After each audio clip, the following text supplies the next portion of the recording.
kwaro mogi hapa ni mondo atiek weche mag paw tuke nikech onge kaka Festus Merab gi Joey nyalo donjo kata wacho ni lewa pek ni English koro doga koro liet ma buru onge miya gimoro amadi gi miya pi moro amadi go dhi nyime gi weche mag paw tuke. Kata kamano wantiere kaka pile, wantiere kod Merab, wantiere kod Joey, wantiere kod Festus. Adona chaka go mbaka kachiel nikech gin jogu ng'eyo kendo gibro kod gi mbaka. Wadonje tuke mag Kenya Premier League ma pacho ka. Team mar Shabana FC, team no mabende ung'eyo. En team ma giko dira mokadho kane gitugo kod Police, kane gitugo kod Ulinzi. Ne giwuok amodhi mar gonde 2-2. To Shabana nokowinjo maber kind duoko mane owuok nikech apa ne ng'eni giseloyo.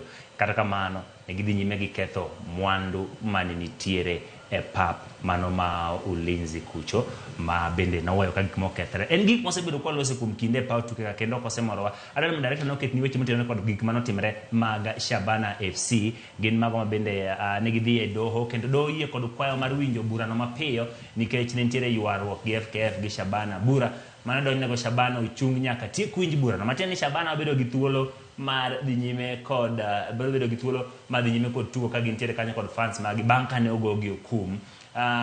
Kendo ewi wachno wabobedo ka wagoye mbaka nikech en gino mosebedo ka hinyo kit tugo e pacho kae. FKF mondo ochwal negi chik mar doho mabende nogol nyoro kapok ochopo wuok tich. Bura no ibiro winj tarik 3 dwe manyien. Achako kodi Festus. Wasebedo kod dwaro mondo wabed kod pewe kata lap mag tuke pacho ka ma ok wakethogi gitin. To ka gima kama pod timore adhula ma pacho ka nyiso nang'o? An riparo nitie manwa wacho wach hooliganism e opira ma pacho ka. To no wacho ni samimiyo like collective punishment ni paw tuke ka nitie gima okethre to koro makwa watekar mondo wamaki Manuel kosenga motimo that mistake. Pod aparo ni pod wan kuma bora ahinya. To kum mimiyo ji kaka collective kaka club iwacho ni fans ok donje pap ok apar ni manoromo. Onego iket gima idiro this sheria makata kapono komuli as a person to bomuli kaka fan. Kora paro ni migi 5 matches without fans in the pitch manok noromo. Dino magi kaka 15 points or 10 points. Mano dongi sani wasego round ang'wen. Tiwacho nuni kata ku win wa deduct. Mano bobedo malit ni fan. Ma fan ok bibiro kelo gik magikele pap ora iketho gik moko. Nikech ing'iyo kaka game no gima nowang'o igi ni nosechopo 90th minute. To gi lead 2-1. Tae koro ng'en kama kawaida nitie added minutes. Referee medo, in fact nen 5, no medo 5 minutes. To Ulinzi o equalize dakika mar 95. Koro gi feel ni magine gin minutes mane referee medo mondo Ulinzi otim ang'o? Oyud draw. Tingen sami medo minutes to ok med gani magi wa medo Ulinzi. Imedo on the two teams. Ginang'o no mondo gi score gi that 5 minutes kapo Ulinzi no nyalo equalize. So aparo ni mano ne ok ne gitimo maber to nonego kaw nigi okang' mapek molo mano. That is my kabiro iri Joey. En ni pod wan gi thuolo moro mar wacho ni ang' no dhi e doho pod chak chiwo thuolo mar mondo mi ng'ad bura to magi mosetimore mose affect football e pacho kaende. En ni pod ok wan gi chike motegno ma oketi ma ka gimoro kethore gi tim moro to koro wawawe. Erokamano Manuel. Mokwongo yie na wach ni kawuono arwako full maonge sweat. Ber. Mar ariyo abiro wach ni Mar ariyo abiro wach ni kuom doho. Anyalo wacho mokwongo ni mpira ni siasa. Mano kata wadagi kata wayie mpira siasa. Bol ni gusi. To ing'e fan base magusi. Team dwaro pesa. To fans e pesa. Gate collection. Gini endi kata kawang'e strategically.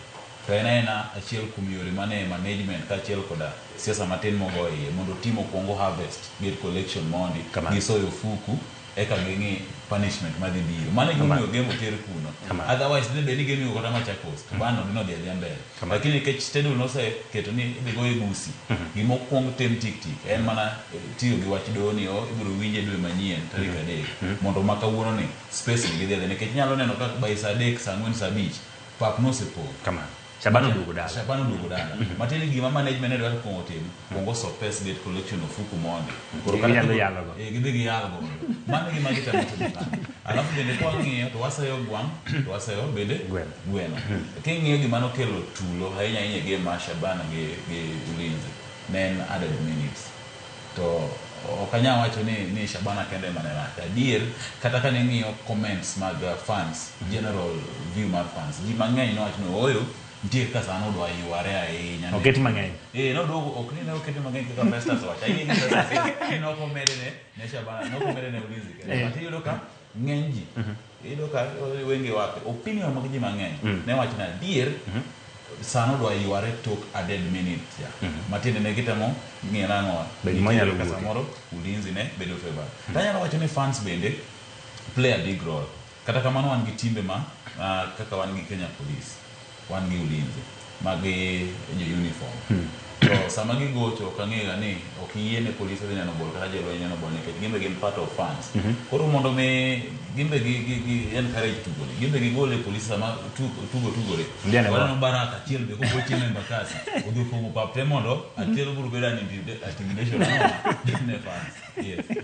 Igeni fans tena ka fans team like fan miel nyaka mbele police ma to obecho ne ng'ato yedi wang gi poka mo timre mo ke kamera pod watu go kombe to stadiums mwan godo team kendo man gima late ang'o ma pod okwayo kare aparo ni kata na bede ana bede na kama ani fan mar Arsenal to antiere i Etihad nino gima ne Shabana timoka oken gima ber lakini abanya ro team samoro fazi nyalo ga wang'oi but all in all aparo ne okawni gi okang kata chik maber maneno ni gir kata no kendo chak timre dongkora ka ligo chakore donge kanda lo moko chimbe cha mara ni goro tam kama sani korero Shabana bose donji neno gir kala ni onego wageng'e chona maneno ni pawe ma wan go matin gi kik kethre donge no waikre ni tuke madongo mbele kwa chako ketho pawe go dhi timo nade kumia ga team training nyalo yao mondo team training bana twaseketho as fans by the fans obed video mabeyo wawere gi ketho tugo ng'en tiere winning nitiere losing nitiere draw kuse draw ka 1 point dog dala we ketho pa in fact Emmanuel kamedo matin ing'yo game manotug last weekend between Arsenal gi Man City no made 7 minutes but in the players manowuok mag Arsenal mano 7 minutes na gi chamo minutes burifari won emo medo 1 minute dak ne fans mag Arsenal ke that 1 minute emane olowe bugi dhi tutu fans mag Arsenal mano travel both the Etihad dak no turo kombe so we need to be civilized one kaka fans ibaro ndalo mane gor games mag gor ka kamera bocho ne gin gi such cases ndisa mane case no ka obo mi DCI boketi Emmanuel Gasset kachilo kidi botin ma Emmanuel ni oketi Gasset botin Emmanuel ni wamanye merabde wamanyo hooliganism norumo e club mar go so aparo ni gini owe mi as a club wapasu ng'ato kamano Ken Emmanuel to wadil kod wacho ni 15 matches ke kidonj ko se wabani forever timbe go njore go mag hooliganism go biro Right now can I can hear en mana opinion mara ngeni ka iripa utuke kata kamano gik mane obenite mano opinion mare kata kamano wayuyo matin kawa duogo wang'eyo mana FKF weche mangor gi police ai to nyiswa jo manigo mamiyo lo gol tamo FC20 reyemo ni kaka uno kwa kawona inti saa ilungo FC20